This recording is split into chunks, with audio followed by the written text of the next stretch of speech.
right there, Latin 2, the loss of Hylas. Speaking of MacGuffins, sometimes when you realize that you've got a superhero on your team who can solve all the problems, you need to come up with a creative way to get them off the team for a little while. And that's what they did with Hercules. So this sends him off on other adventures.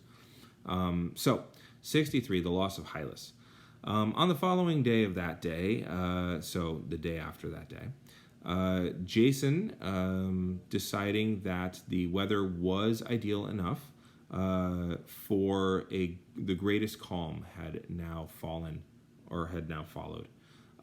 He raised anchors, and once they had gone out a few miles, they reached Mysia before nightfall. There, they awaited in anchor for a few hours.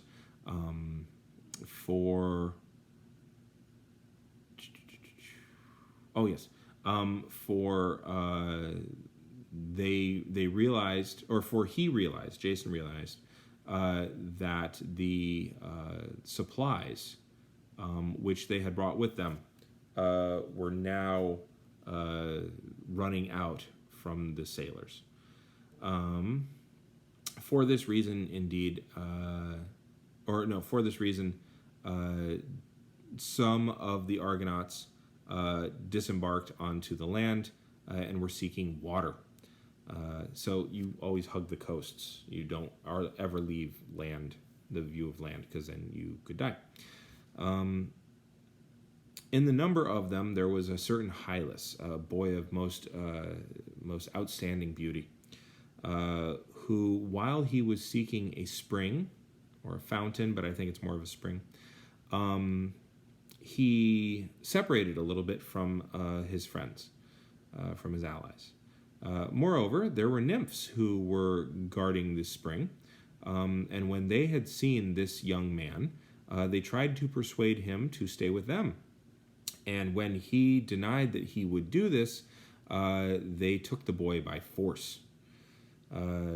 His friends, after they realized that Hylas was lost, were overcome by great grief, and they sought him for a long time in vain. Hercules and Polyphemus, moreover, who were following the tracks of the boy for even longer, when at last they returned to the shore, they realized that Jason had set sail. So there we go. We're down 3. So we had 50 plus Jason. So now we're down to 47. So there you go. It doesn't mean they didn't have slaves in the galley and stuff like that, and we've lost, Thor basically. All right. So that was chapter 63. I will see you back for chapter 64. I'm gonna hit the button.